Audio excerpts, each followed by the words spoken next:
Alright, again, still in AP Calculus. We are now doing self-check 3.2. Let's dive in. Alright, in number 1, we have f prime, and we're looking for f decreasing. We define f decreasing.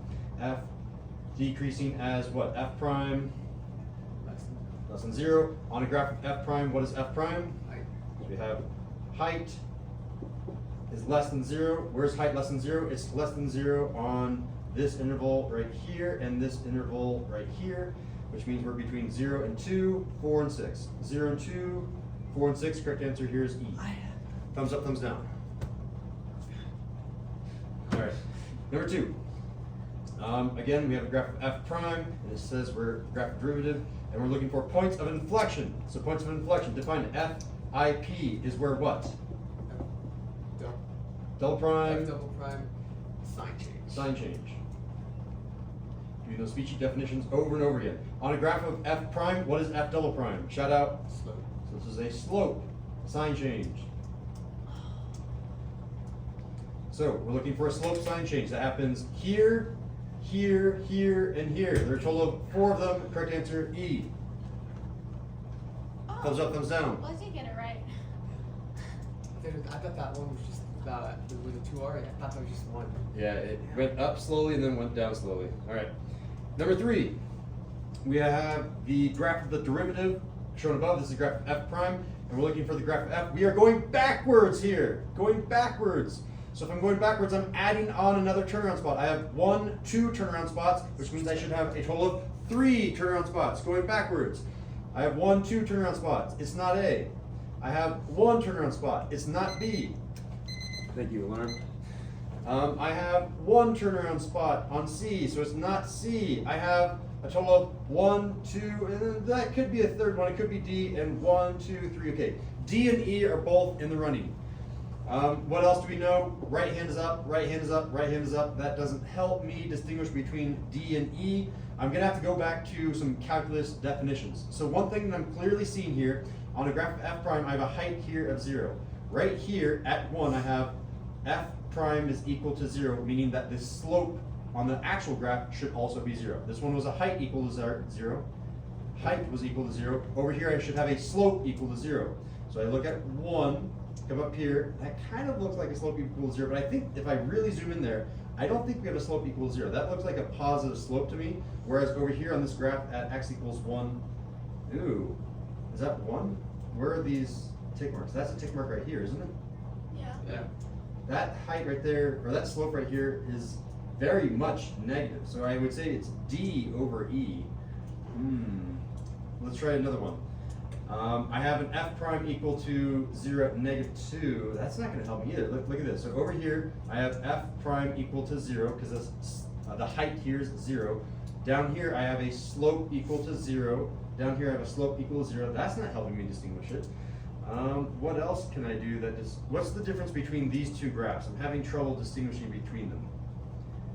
One, I guess the EM has more in a negative. Is that what I'm saying? Yeah, I need to do something that, this is about heights, and I can't tell anything about heights up here. What I can tell is slope and concavity. So concave up, that doesn't help me. Concave down, that doesn't help me. Concave up, that doesn't really help me. So I have to choose between D and E. The only thing that I can really say about D and E is this point right here. This point, I should have had a slope equal to 0. Right here, the slope is definitely not 0, which makes me cross off E. Let's take another peek at this function.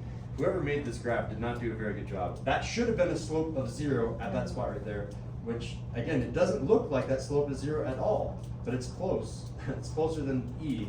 I'm going to go with D, although I would say that this question is imperfect because none of these was actually a perfect candidate. D was the closest to it, though. So I feel bad, and I need to go fix number 3 for next year. Give me a thumbs up or a thumbs down on that one.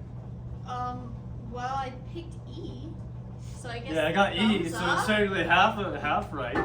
Yeah, So you guys did a what good job. Wait, counts as correct then?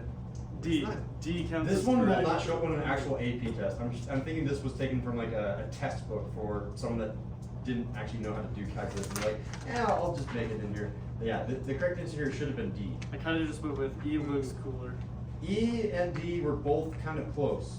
They're very, very similar functions. I'm trying to think if there's any other way that we could tell the difference between the two.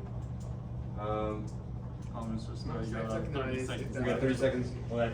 Run through Four, these. four, First go, of all, go, I'm going go. to be a graph of the derivative. So if I'm doing the derivative here, I have a slope that is equal to 0, so I should have a height equal to 0 at this spot. Height equals 0, height equals 0.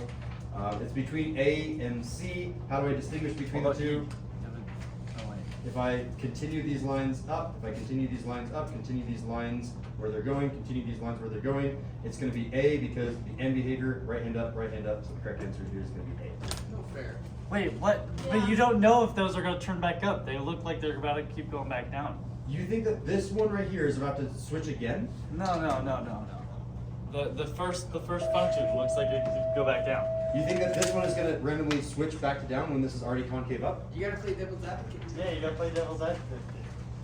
You can play devil's advocate and say it switches 1,000 times, but that's not going to help you. You guys can watch the video for number 5 and 6. I'm going to finish this video right now while you guys are packing up and getting out of here. We're looking for everything is negative. So we need all heights to be negative. That crosses off E. All slopes need to be negative. Well, that has a positive slope here. Cross off A. This has a this has a positive slope on C. Cross off C. And then they all have to have F double prime, meaning concavity is negative. This is concave down, this is concave down, this is concave up. Crossing off D, correct answer is B.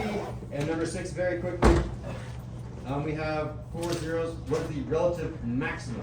So on a graph of F prime, I'm looking for F prime that has a sign change from a positive to a negative, or from a negative to a positive. Those are sign changes. That happens when you cross through the x-axis. So that crosses through. This one looked like a potential, but it went back from positive to positive, so it's not that one. And this one went through and through, so there's a total of 1, 2, 3. The correct answer here is C. Thank you for watching.